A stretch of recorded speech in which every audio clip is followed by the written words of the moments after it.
കർത്താവിൻ്റെ നാമം വാഴ്ത്തപ്പെടുമാറാകട്ടെ. ഈ തലമുറയിൽ ദൈവഹിതം നിവർത്തിക്കുക എന്ന ലക്ഷ്യത്തോടെ പ്രവർത്തിച്ചു വരുന്ന ബരാക്ക ഇൻ്റർനാഷണൽ മിനിസ്ട്രീസിൻ്റെ ദി വേർഡ് ഓഫ് ട്രൂത്ത് എന്ന വേദ പഠന പരമ്പരയിലേക്ക് നിങ്ങളെ ഏവരെയും ഹാർദവമായി സ്വാഗതം ചെയ്യുന്നു. കഴിഞ്ഞ നാളുകളിൽ ഈ പ്രവർത്തന മുഖാന്തരം അനേകരുടെ ആത്മീയ ജീവിതത്തിന് ഉന്നമനം ലഭിച്ചിട്ടുണ്ട് എന്നുള്ളത് ഞങ്ങൾ മനസ്സിലാക്കുന്ന ഒരു വസ്തുതയാണ്. അനേകരുടെ പ്രാർത്ഥനാ വിഷയങ്ങളിൽ നിന്ന് പ്രാർത്ഥിപ്പാനും അനേകരുടെ ആത്മീയമായിട്ടുള്ള ചോദ്യങ്ങൾക്ക് ഉത്തരം പറഞ്ഞു കൊടുക്കുവാനും അത് അവരുടെ ആത്മീയ ജീവിതത്തിന് വളർച്ചയ്ക്ക് നിദാനമായി തീർന്നു എന്നുള്ളതും ഞങ്ങൾ മനസ്സിലാക്കുന്നു. തുടർന്നും ഈ പ്രവർത്തനം ദൈവഹിത പ്രകാരം മുന്നോട്ട് കൊണ്ടുപോകാൻ ഞങ്ങൾ കർത്താവിൽ ശരണപ്പെടുന്നു. കഴിഞ്ഞ നാളുകൾ ഈ പ്രവർത്തനത്തെ ഓർത്ത് പ്രാർത്ഥിച്ച എല്ലാ പ്രിയപ്പെട്ടവർക്കും ഞങ്ങൾ നന്ദി പറയുന്നു. ഇന്നും നമുക്ക് വേദ പഠനത്തിലേക്ക് ശ്രദ്ധ തിരിക്കാം. പാസ്റ്റർ ജെയ്സ് ജോസഫ് തുടർന്ന് ദൈവവചനം ശുശ്രൂഷിക്കുന്നതാണ്. കർത്താവിൻ്റെ നാമം വാഴ്ത്തപ്പെടുമാറാകട്ടെ.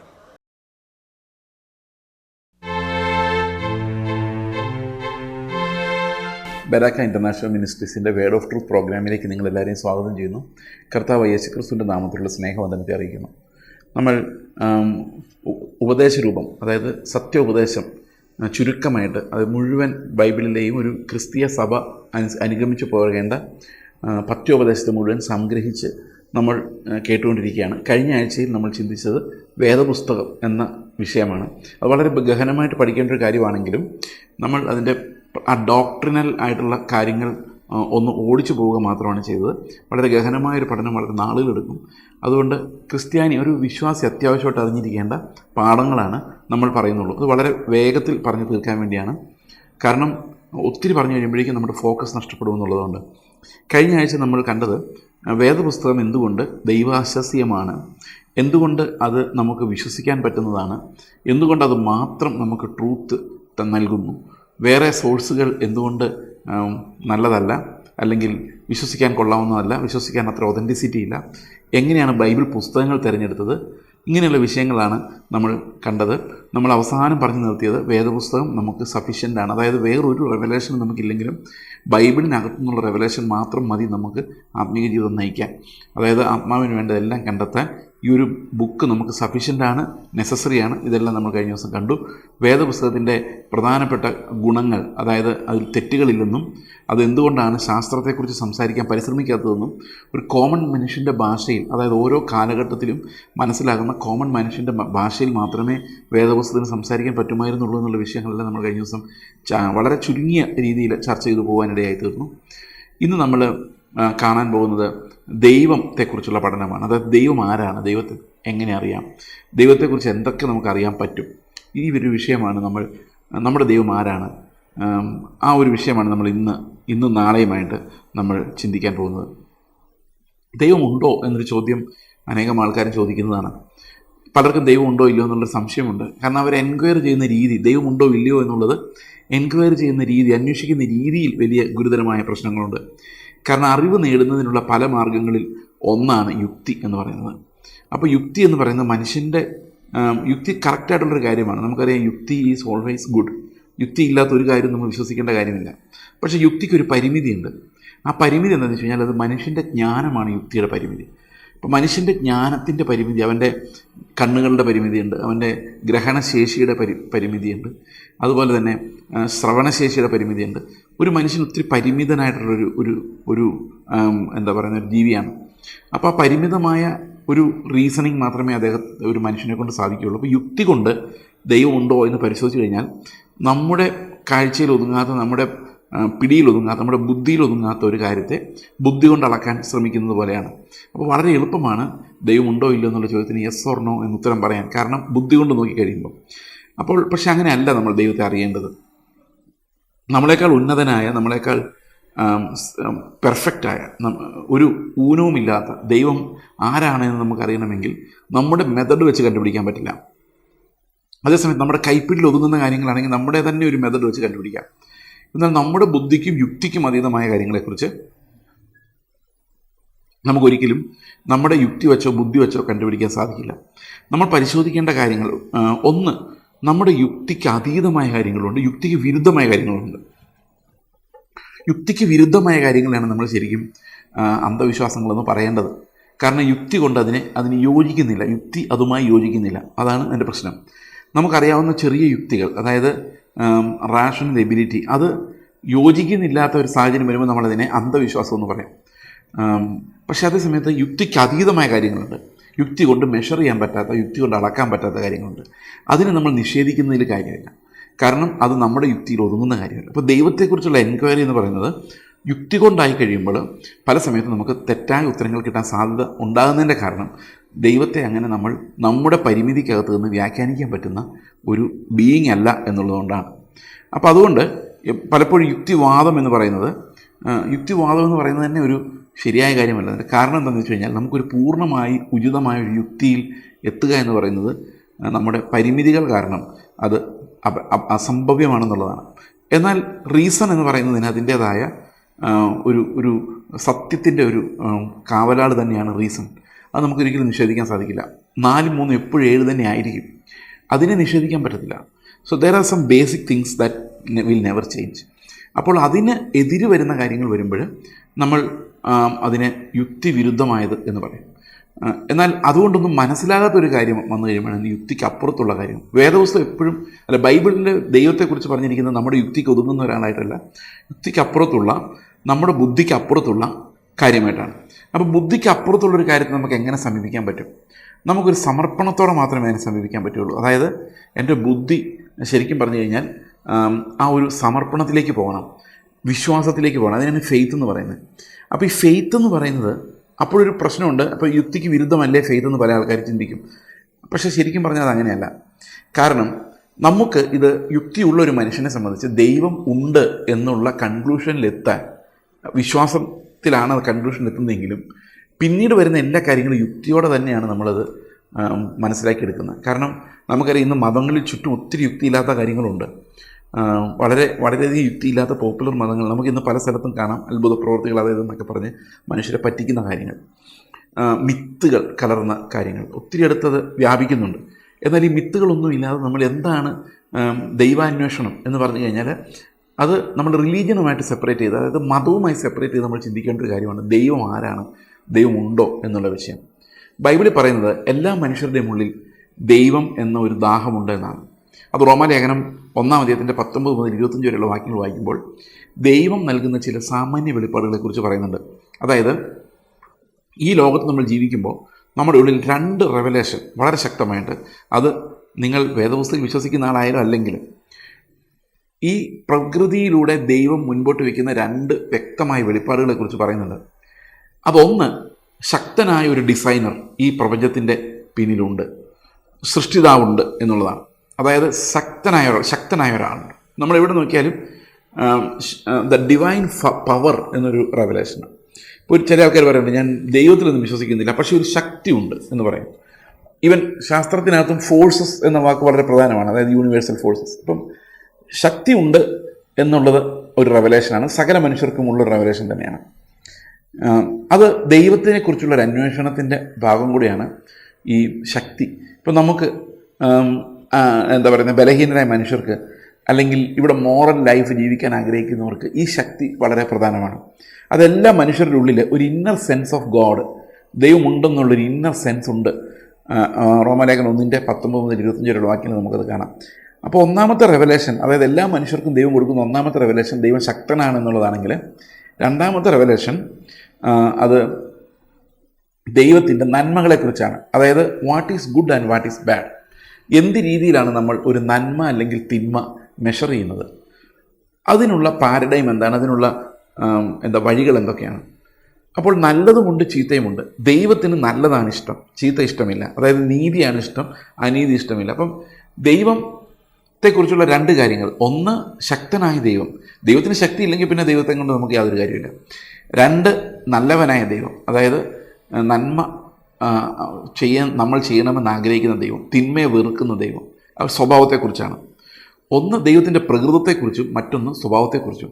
ഈ 2 വെളിപ്പാടുകൾ ലോകത്തിലുള്ള എല്ലാ മതങ്ങളിലും കോമൺ ആണ്.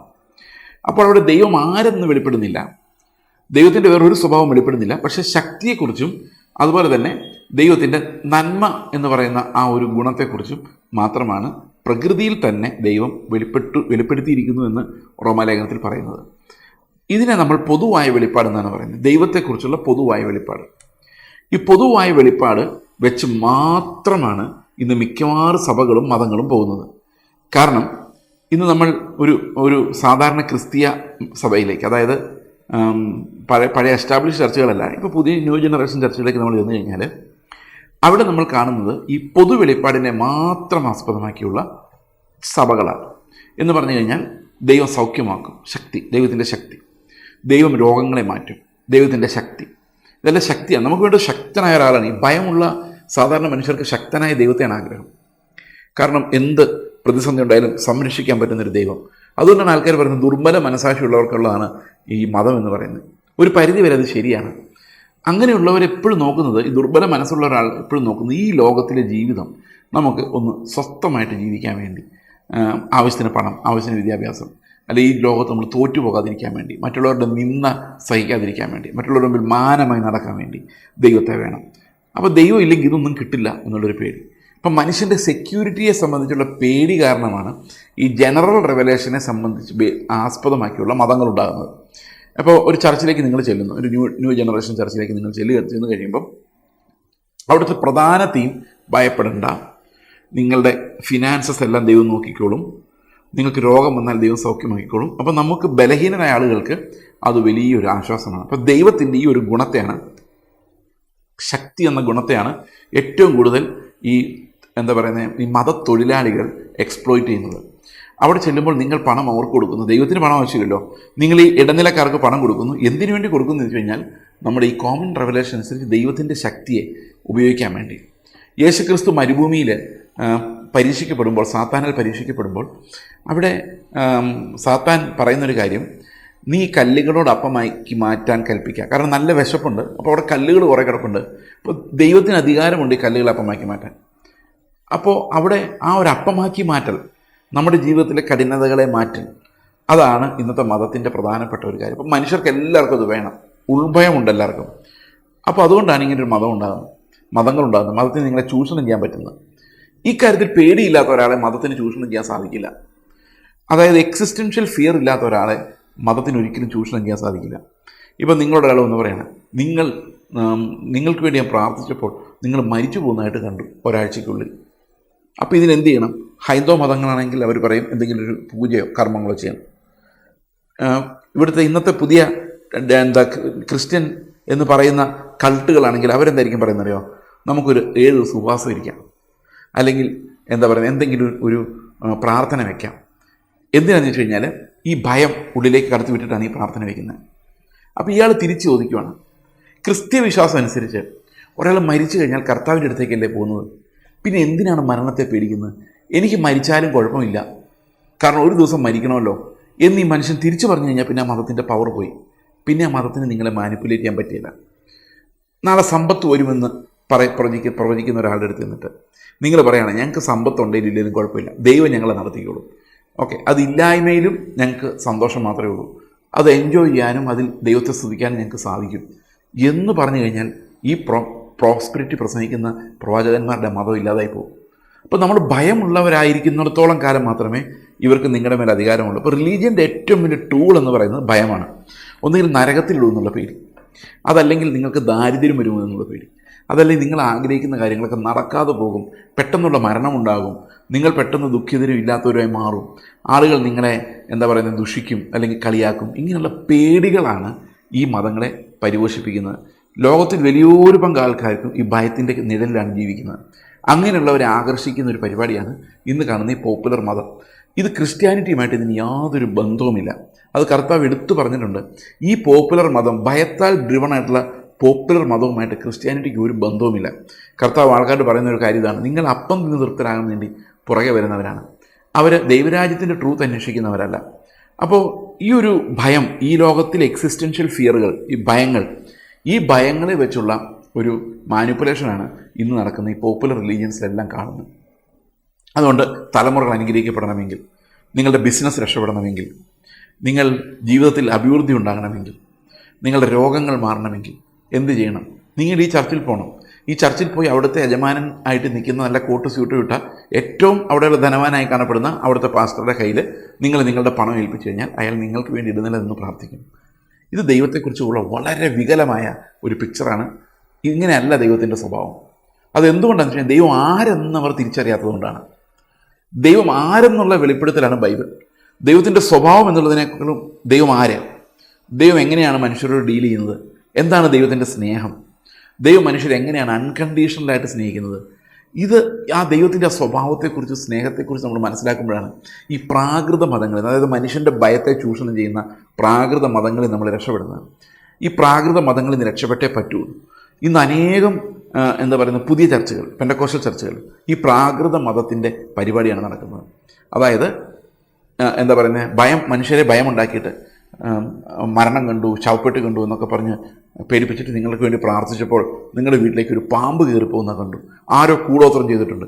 എൻ്റെ പ്രിയ സഹോദരങ്ങൾ, 21-ാം നൂറ്റാണ്ടിൽ ഇങ്ങനെയുള്ള കാര്യങ്ങൾ പറഞ്ഞ് നിങ്ങൾ എങ്ങനെ ഇത് വിശ്വസിക്കുന്നു എന്നുള്ള കാര്യമാണ് ഞാൻ ചിന്തിക്കുന്നത്. കാരണം ഇങ്ങനെയൊക്കെ കൂടോത്രം ചെയ്ത് പാമ്പിനെ കയറ്റിവിടുന്നൊക്കെ പറഞ്ഞു കഴിഞ്ഞാൽ അതിൻ്റെ പിന്നാലെ പോയി ഉപവാസവും പ്രാർത്ഥനയുമായിട്ട് ഇതൊരു വളരെ ദയനീയമായൊരു ചിത്രമാണ് സഹോദരങ്ങളെ. ഇത് വേദപുസ്തകവുമായിട്ട് ഇതിന് യാതൊരു ബന്ധവുമില്ല. ഓക്കെ, അപ്പോൾ ഇത് ദൈവത്തെക്കുറിച്ച് അറിവില്ലായ്മ കൊണ്ട് സംഭവിക്കുന്നതാണ്.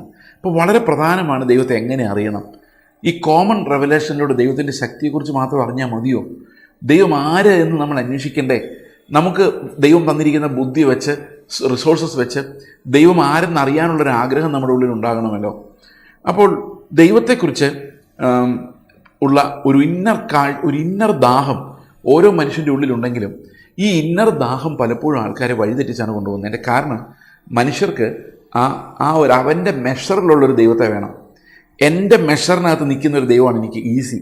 എനിക്കിഷ്ടമില്ലാത്ത കാര്യങ്ങൾ എന്നോട് പറയുന്ന ഒരാളെക്കാളും ഞാൻ അളക്കുന്നതിനോടൊപ്പം അളക്കുന്ന ഒരാൾ ഉണ്ടെങ്കിൽ, എന്നെപ്പോലെ എൻ്റെ അതേ സ്വഭാവമുള്ള ഒരാൾ, ഇപ്പോൾ എൻ്റെ അയൽവക്കക്കാർ എനിക്ക് ശത്രുക്കളാണെങ്കിൽ അവരെ ശത്രുക്കളായി തന്നെ കാണുന്ന ദൈവം, എനിക്ക് അവരുടെ 2 പൊട്ടിട്ട് കൊടുക്കണമെന്ന് ആഗ്രഹം തോന്നുവാണ്, എനിക്ക് പൊട്ടിക്കാൻ പറ്റുന്നില്ല, കാരണം ഞാൻ വിശ്വാസി ആയതുകൊണ്ട്, ഒരു കർണത്തടിച്ചാൽ മറ്റേ കർണം കാണിച്ചു കൊടുക്കുന്ന പാവമായതുകൊണ്ട് എനിക്ക് ചെയ്യാൻ പറ്റുന്നില്ല, പക്ഷെ അത് ദൈവം ചെയ്തോളും എന്നുള്ള ചിന്ത, ഇതെല്ലാം ദൈവത്തെക്കുറിച്ചുള്ള നമ്മുടെ അറിവില്ലായ്മയാണ് കാണിക്കുന്നത്. ദൈവത്തിന് നമ്മുടെ സ്വഭാവമായിട്ട് ഒരു ബന്ധവുമില്ല. കാരണം ദൈവത്തിൻ്റെ സ്വഭാവത്തെക്കുറിച്ച് പറയുന്നത് പെർഫെക്റ്റ് ആണെന്നാണ്. അപ്പോൾ ദൈവം ആരെന്നും ദൈവത്തിൻ്റെ സ്വഭാവം എന്തെന്നും അറിയാൻ വയ്യാത്തതുകൊണ്ടാണ് ഇങ്ങനെയുള്ള മണ്ടത്തരങ്ങളിൽ മനുഷ്യർ പോയി ചാടുന്നത്. പ്രിയ സഹോദരങ്ങളെ, ഞാനിത് പറയുമ്പം നിങ്ങൾ സാമാന്യ ബുദ്ധിയോടെയും കൂടെ കുറച്ച് ചിന്തിക്കണം എന്ന് ഞാൻ വിചാരിക്കുന്നു.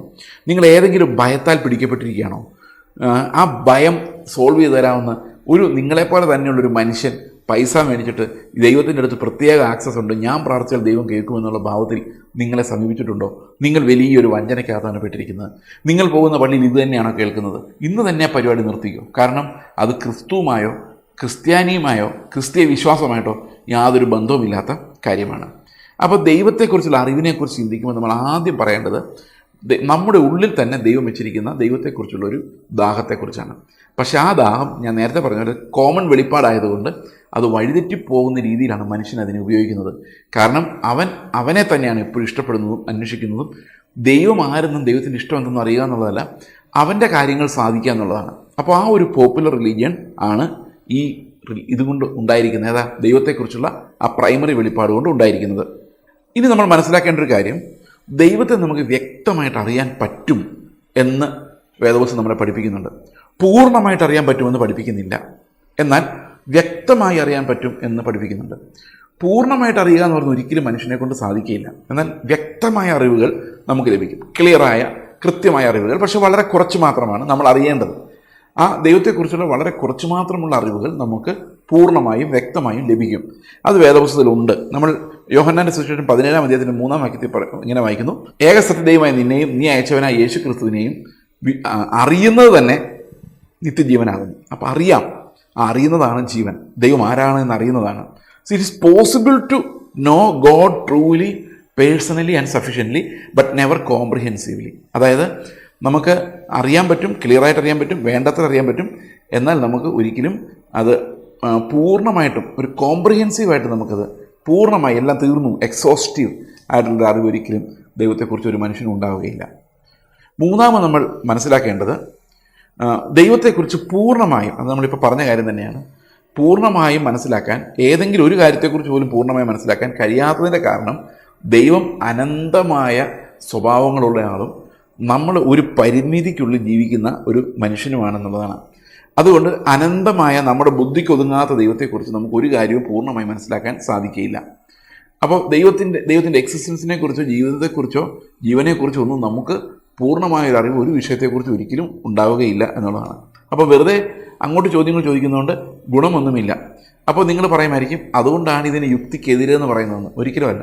എന്തുകൊണ്ടല്ല എന്ന് വെച്ചാൽ യുക്തി ഒരിക്കലും ഭേദിക്കാത്ത രീതിയിലാണ് ക്രിസ്ത്യാനിറ്റി വേദപുസ്തകത്തിൽ രേഖപ്പെടുത്തിയിരിക്കുന്നത്. നമ്മൾ ഇന്ന് ചുറ്റും കാണുന്ന ആ യുക്തിയില്ലാത്ത മതത്തിൻ്റെ പ്രകടനങ്ങളല്ല വേദപുസ്തകത്തിലുള്ള ക്രിസ്ത്യാനിറ്റി എന്ന് പറയുന്നത്. നമ്മൾ അതിൻ്റെ ഒരു അന്വേഷണത്തിലാണ് ഈ ഏതാനും ബൈബിൾ ക്ലാസ്സുകൾ ചിലവഴിക്കുന്നത്.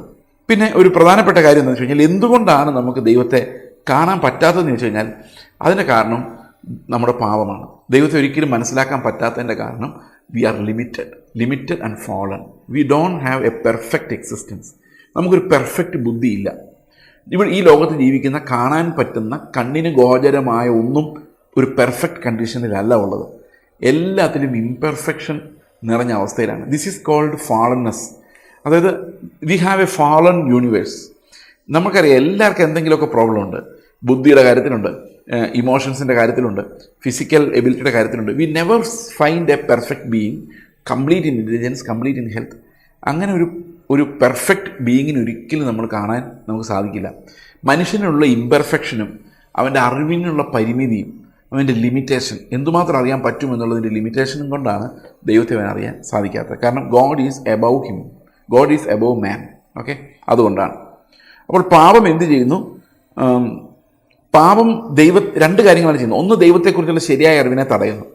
മറ്റൊന്ന്, ദൈവമുണ്ടെന്ന് നമ്മുടെ ഉള്ളം പറഞ്ഞാലും അത് നമ്മളെ കൊണ്ട് ദൈവമില്ല എന്ന് ഡിനൈ ചെയ്യിപ്പിക്കുന്ന ഒരു പവർ പാപത്തിനുണ്ട്. അതായത് even if there is an inner consciousness of God, അതങ്ങനെ ഇല്ല എന്ന് വരുത്താൻ പാപത്തിന് നമ്മളെ നിർബന്ധിക്കാൻ സാധിക്കും. അതായത് sin will make sure that there is no one watching over you. നിങ്ങളെ ആരും നോക്കിയിരിക്കുന്നില്ല, നിങ്ങൾക്ക് എന്ത് വേണമെങ്കിലും ചെയ്യാം എന്ന് പറയുന്ന ഒരു സ്വാതന്ത്ര്യത്തിൻ്റെ ശബ്ദം ഇതിനുള്ളിൽ കിടപ്പുണ്ട്. അപ്പോൾ പാപം എന്ത് ചെയ്യുന്നു? ദൈവം എല്ലാം അറിയുന്ന ഒരു ദൈവമുണ്ട് എന്നുള്ള റെവലേഷനെ ഭയപ്പെടുന്നു. ഓക്കെ, അതാണ് നമ്മൾ മനസ്സിലാക്കേണ്ട കാര്യങ്ങൾ. ദൈവത്തെ അറിയാൻ സാധിക്കുമോ എന്നുള്ളത്. അപ്പോൾ ദൈവത്തെ എങ്ങനെയാണ് അറിയാൻ പറ്റുന്നത് എന്നുള്ള വിഷയത്തിലേക്ക് നമ്മൾ ഇങ്ങനെ വരും. എങ്ങനെയാണ് അറിയാൻ പറ്റുന്നത്? ദൈവത്തെ നമുക്ക് ഒരു സർജറി ടേബിളിൽ കിടത്തി പരിശോധിക്കാൻ പറ്റത്തില്ല. ബൈബിളിലൂടെ വെളിപ്പെട്ട് വന്നിരിക്കുന്ന ദൈവത്തിൻ്റെ സ്വഭാവ ഗുണങ്ങളിലൂടെയാണ് നമ്മൾ ദൈവത്തെ അറിയുന്നത്. അതായത് ദൈവത്തിൻ്റെ ആട്രിബ്യൂട്ട്സ് എന്ന് പറയും. ദൈവത്തിൻ്റെ സ്വഭാവ ഗുണങ്ങൾ, ദൈവം ആരാണ്, ദൈവത്തിന് എന്തെല്ലാം സ്വഭാവങ്ങളുണ്ട് എന്നുള്ളത് വേദപുസ്തകത്തിലെ പല പല പല വാക്യങ്ങളിലൂടെ എടുത്തിട്ടാണ് നമ്മൾ ദൈവത്തെക്കുറിച്ച് പഠിക്കുന്നത്. അപ്പോൾ ദൈവത്തിന് മാത്രം ഉണ്ടാകാൻ പറ്റുന്ന ചില സ്വഭാവങ്ങളുണ്ട്, ചില പ്രകൃതങ്ങളുണ്ട്. ഈ പ്രകൃതങ്ങൾ വേദപുസ്തകത്തിൽ മനസ്സിലാകുമ്പം അതിൻ്റെ ലോജിക്ക് പെർഫെക്റ്റാണ്. കാരണം ദൈവം ആരാണ് എന്നുള്ളതിൻ്റെ തുടർന്ന് വരുന്ന ഒരു ലോജിക്ക്, ഒരു പെർഫെക്റ്റ് ലോജിക്ക് നമുക്ക് ഉണ്ട് എല്ലാത്തിനും. Why you should be a moral being, why you should be honest, ഇങ്ങനെയുള്ള എല്ലാ ചോദ്യങ്ങളുടെയും ഒരു പെർഫെക്റ്റ് ഉത്തരം ഈ ദൈവത്തിൻ്റെ മൊറാലിറ്റിയുമായിട്ട് ബന്ധപ്പെട്ടാണ് നമുക്ക് മനസ്സിലാകുന്നത്. എനിക്ക് ഏറ്റവും ഇഷ്ടമുള്ള ഒരു ആർഗ്യുമെൻ്റാണ് the moral argument for the existence of God എന്ന് പറയുന്നത്. ദൈവം ഉണ്ടെന്നുള്ളതിനെക്കുറിച്ചുള്ള മൊറാലിറ്റിയുടെ ബേസിസിലുള്ള ഒരു ആർഗ്യുമെൻറ്റ്. ഓക്കെ, അപ്പോൾ ദൈവത്തിൻ്റെ ക്യാരക്ടർ എന്തെന്നറിയുക, ദൈവം എന്തെല്ലാം ഗുണങ്ങളാണ് നമ്മളിലേക്ക് പകർത്തുന്നതെന്നറിയുക, ഇതെല്ലാം വളരെ പ്രധാനപ്പെട്ട കാര്യങ്ങളാണ്. ഓക്കെ, രണ്ട് തരത്തിലുള്ള സ്വഭാവ ഗുണങ്ങളാണ് ദൈവത്തിനുള്ളത്. ഒന്ന്, നമ്മളിലേക്ക് പകർത്താൻ പറ്റാത്ത ദൈവത്തിന് മാത്രം യുണീക്കായിട്ടുള്ള ആ സ്വഭാവ ഗുണങ്ങളെയാണ് നമ്മൾ ഇൻകമ്മ്യൂണിക്കബിൾ ആട്രിബ്യൂട്ട്സ് അല്ലെങ്കിൽ എന്ന് പറയുന്നത്. അതായത് അതിവിശുദ്ധ ഗുണങ്ങളാണത്. പരിശുദ്ധ ഗുണങ്ങൾ, ദൈവത്തിൻ്റെ പരിശുദ്ധ ഗുണങ്ങളാണ്. അതായത് it's not shared with us. ദൈവം അത് നമ്മളുമായിട്ട് ഒരിക്കലും പങ്കുവെക്കുന്നില്ല. അങ്ങനെ പങ്കുവെക്കാൻ പറ്റില്ല. കാരണം ഒരു മനുഷ്യന് അത് ഉൾക്കൊള്ളാൻ ഒരിക്കലും എത്ര ഗ്ലോറിഫൈഡ് സ്റ്റേജിലും ഒരു മനുഷ്യന് ഇങ്ങനെയാകാൻ സാധിക്കില്ല. ഓക്കെ, ഒരു മനുഷ്യ പ്രകൃതമുള്ള ഒരാൾക്ക് ഒരിക്കലും സാധിക്കാത്ത ആ ഗുണങ്ങളെയാണ് നമ്മൾ ഇൻകമ്മ്യൂണിക്കബിൾ ആട്രിബ്യൂട്ട്സ്, അതായത് ദൈവം നമ്മളിലേക്ക് പകർത്താത്ത ഗുണങ്ങളെന്ന് പറയുന്നത്. എന്നാൽ അതുപോലെ തന്നെ ദൈവം നമ്മളിലേക്ക് പകർത്തുന്ന ചില ഗുണങ്ങളുണ്ട്. അത് മോറൽ ആട്രിബ്യൂട്ട്സ് ആണ്. അതായത് ദൈവത്തിൻ്റെ സന്മാർഗ ഗുണങ്ങൾ, നല്ല ഗുണങ്ങൾ, സ്നേഹം, കരുണ, ഇതൊക്കെ ദൈവം നമ്മളിലേക്ക് തരുന്നതാണ്, പകരുന്നതാണ്. ക്രിസ്തുവിൽ നമുക്ക് ഈ ലോകത്ത് കർത്താവ് ജീവിച്ചപ്പോൾ ക്രിസ്തുവിൽ വിസിബിളായിരുന്ന എല്ലാ ഗുണങ്ങളും കർത്താവ് നമ്മളിലേക്ക് കമ്മ്യൂണിക്കേറ്റ് ചെയ്യുന്നുണ്ട്. ഇനി അതല്ലാത്ത ഇൻകമ്മ്യൂണിക്കബിൾ ഗുണങ്ങൾ കർത്താവിനുണ്ടായിരുന്നെങ്കിലും അത് പലപ്പോഴും കർത്താവ് ഉപയോഗിക്കുന്നില്ല. ഓക്കെ, കർത്താവ് ഒരു മനുഷ്യനായി ഈ ലോകത്ത് ജീവിക്കുമ്പോൾ ദൈവം എന്നുള്ള അനേകം എവിഡൻസ് കർത്താവ് കാണിക്കുന്നുണ്ട് ത്രൂ ഇൻകമ്മ്യൂണിക്കബിൾ ആട്രിബ്യൂട്ട്സ്. പക്ഷെ അതേ സമയത്ത് തന്നെ അത് ഹൃദയം അറിയുക, ഹൃദയത്തിനകത്ത് ചിന്തകൾ അറിയുക, അതൊക്കെ ഇൻകമ്മ്യൂണിക്കബിൾ ആട്രിബ്യൂട്ട്സിൻ്റെ ഭാഗമാണ്. ദൈവത്തിൻ്റെ എന്താ പറയുന്നത് ഫുൾ നോളജ്, ഓംനീഷ്യൻസ് എല്ലാം അറിയുന്ന ദൈവത്തെയാണ് അവിടെ കാണിക്കുന്നത്.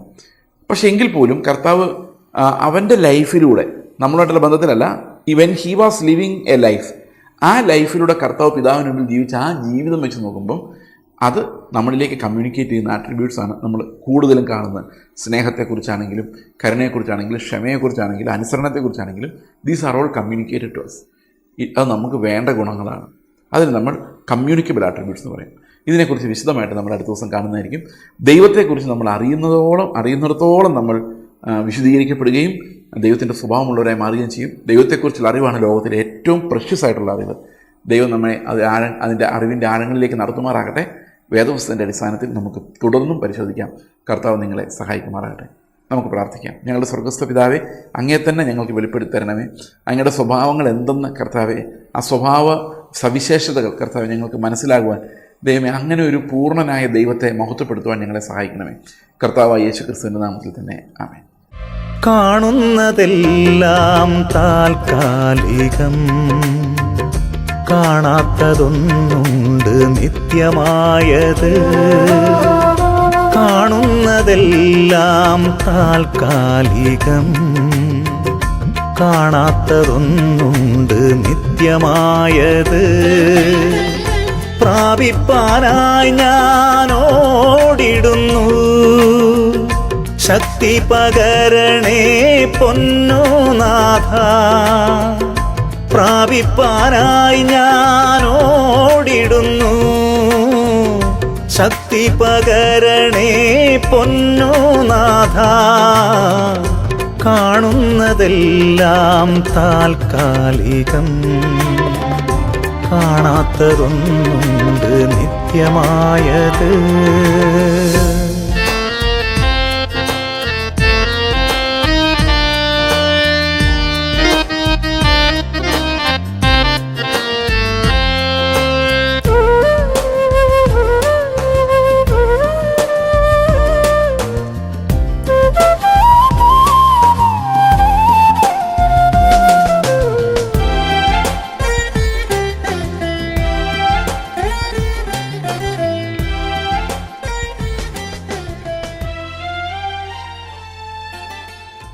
വൈഷമ്യം